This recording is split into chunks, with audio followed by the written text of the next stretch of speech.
पधारे अति विशिष्ट प्रातः स्मरणीय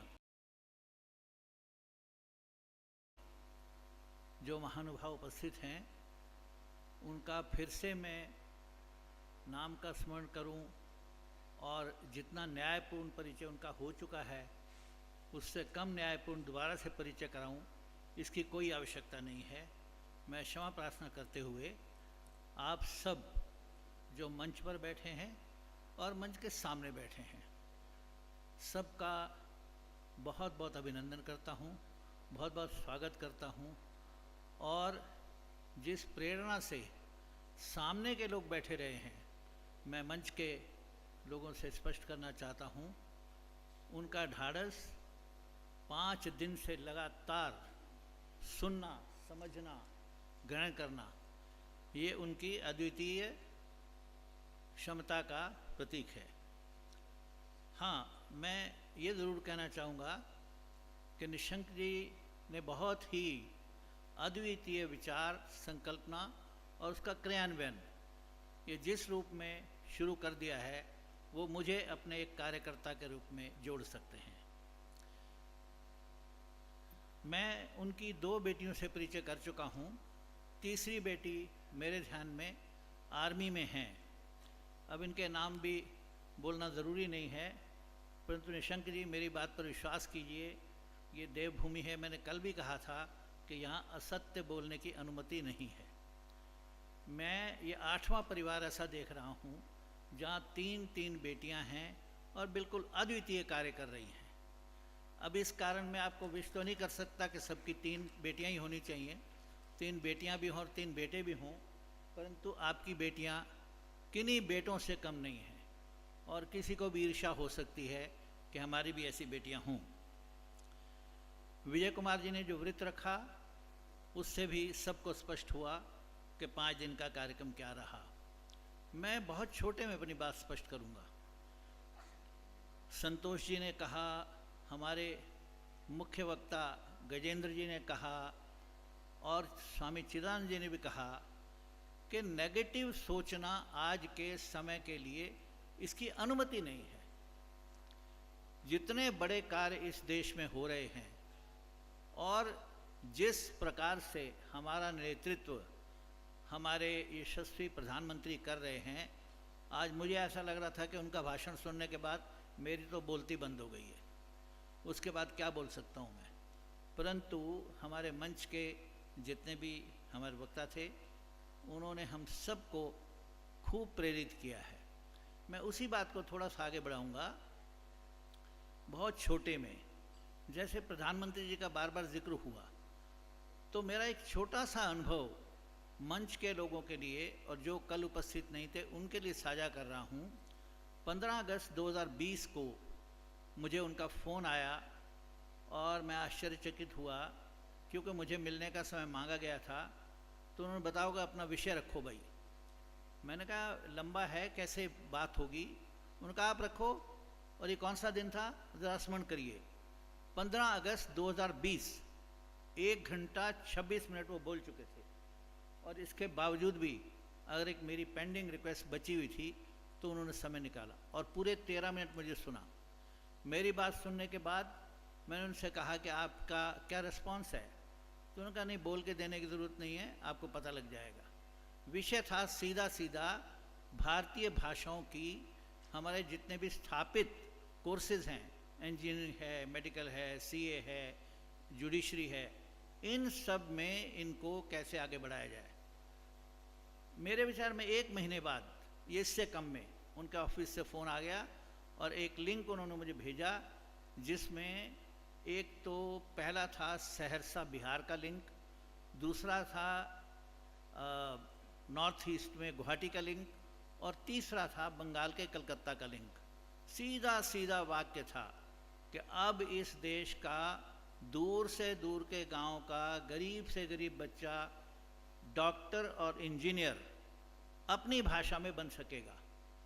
अब जो प्रधानमंत्री, और उसके बाद मुझे इसको रिपीट करने की आवश्यकता नहीं है, हमारे गजेंद्र जी, हमारे जो माननीय मंत्री यहाँ उपस्थित हैं, कितना वो इस विषय को आगे बढ़ाने का प्रयास कर रहे हैं, उसके कारण विषय आगे गया है। और उस श्रेणी में दूसरा नाम मैं लूँगा अमित शाह जी का। अमित शाह जी को अपनी पोती का अभी एडमिशन कराना था। जैसे मेरी उनसे चर्चा हुई तो उन्होंने कहा कि बेटा तो मान गया, फिर मुझे बहू को समझाना पड़ा कि बेटा इसको गुजराती माध्यम में ही पढ़ाना है। तो उन्होंने कहा बेटा आजकल गुजराती माध्यम में, बहू ने कहा आपको लगता नहीं कि अंग्रेज़ी ठीक है? तो उन्होंने कहा तुम्हें क्या कमी लगती है? उसने कहा पता नहीं ये ठीक आगे बढ़ पाएंगे नहीं बढ़ पाएंगे। तो उन्होंने कहा, मैंने हंसते हुए कहा मैं कहाँ आगे बढ़ा हूँ, तुम्हारा पति जो है वो कम आगे बढ़ा है, हम दोनों तो गुजराती भाषा में आगे बढ़े हैं। मेरा कहने का भाव ये है कि किसी विशेष संकल्प के साथ आगे बढ़ना पड़ेगा।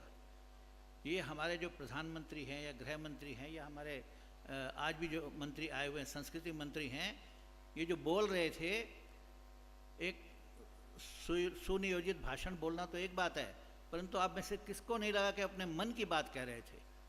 मन की बात केवल प्रधानमंत्री नहीं कहते। इस समय जो लोग भी नेतृत्व देने वाले हैं, चाहे वो हमारे निशंक जी हों, तो थोड़ा सा इस पर विचार करना चाहिए कि मैं कैसे सहयोग कर सकता हूं। तीसरी एक बात,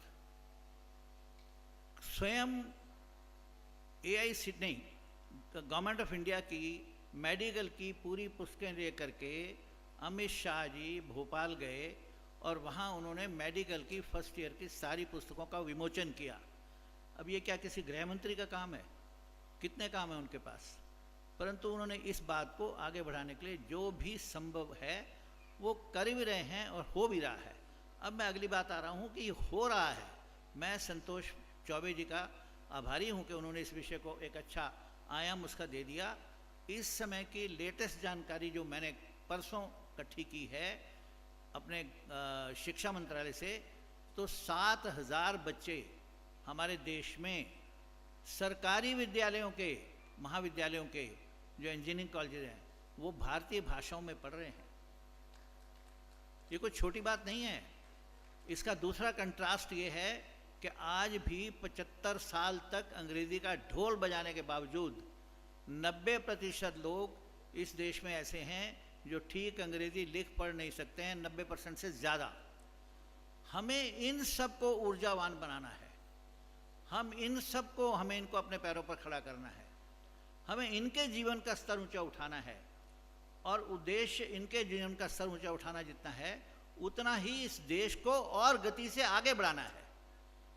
आज यदि केवल 10% लोग, जो हम कह सकते हैं कि जिनको पढ़े लिखे माना जाता है, वो अगर इस देश को इस गति से आगे ले जा सकते हैं, विश्व में हमारा स्थान बना सकते हैं। विश्व आज ढूंढ रहा है कि हमें और डॉक्टर भारत से कैसे मिलें, इंजीनियर कैसे मिलें, मैनेजमेंट एक्सपर्ट्स कैसे मिलें।